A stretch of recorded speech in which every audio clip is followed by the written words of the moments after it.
Thank you, Mr. Chairman, Ranking Member, and distinguished colleagues, friends, and members of the committee. Today we have an opportunity to do something extraordinary: restore justice and right a historical wrong.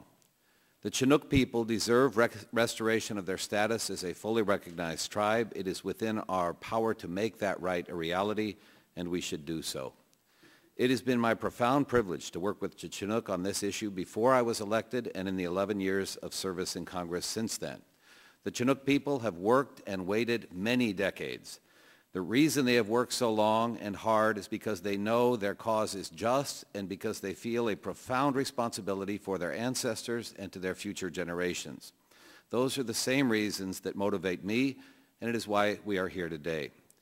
Last evening, I spoke by telephone with Ken Burns, the celebrated American documentary filmmaker who, along with Dayton Duncan, created the magnificent work chronicling the exploration of Lewis and Clark and the Corps of Discovery. Few Americans know the story of Lewis and Clark better than these two men, and none have told that story more eloquently. In speaking with Mr. Burns last evening, he expressed and asked me to communicate to you his enthusiastic and unequivocal support for restoring full status to the Chinook. He and Dayton Duncan know in intimate and extensive detail the tremendous historical importance of the Chinook people. That importance derives not simply in their relationship with Lewis and Clark, but as the dominant people of the lower Columbia River since long before Europeans came. That presence on the river, that importance has continued without interruption from long before the arrival of Europeans in the Northwest to the present day. There is absolutely no doubt that the Chinook people have an uninterrupted history as a tribe. With us today are distinguished elected leaders, and I emphasize elected leaders of the Chinook tribe. They are part of a long tradition of tribal leaders who have struggled on behalf of their people. Prior to Chairman Ray Gardner, from whom you'll hear in a moment, Chairman Gary Johnson, Chief Cliff Snyder, and countless others carried on the good fight for their people. They and those before them deserve our thanks and our respect, but more importantly, they deserve our action. I said earlier we have an opportunity to right a historical wrong. I will not go into great detail on this as the story is available elsewhere, but what this committee needs to understand is this. In 1851, the Chinook people signed a treaty with the United States government that would have given them full recognition along with certain hunting, fishing, and governance rights. For a variety of reasons, not reflecting on the legitimacy of the Chinook claims, the Senate failed to ratify that treaty. The Chinook and the House have something in common there with frustrations over the Senate. 4 years later, then Territorial Governor Stevens gave the Chinook an untenable choice.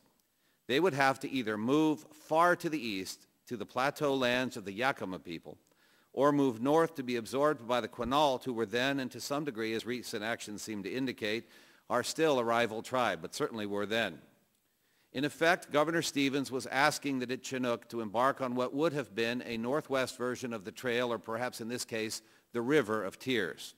The choice was leave your homeland and cease to exist as an independent people, or we will declare that you no longer exist and take away your rights and your sacred land, river, and ocean by force, filibuster, or fiat. My friends and colleagues, what would you have done? My belief is you would have done exactly what the Chinook people did. You would have said no. The Chinook people knew then who they were. They knew where the Creator had placed them on this earth, and neither Governor Stevens nor any other tribe then or now could erase that knowledge or change that reality, regardless of what they may have declared. That is the historical wrong we are seeking to correct today. The injustice we're seeking to correct is the ongoing failure of this government to recognize that the Chinook existed then, exist today, have always existed, and deserve full recognition as much as any other tribe in this great country. In seeking restoration, the Chinook have worked closely with local community leaders and have the full support of newspapers throughout the region.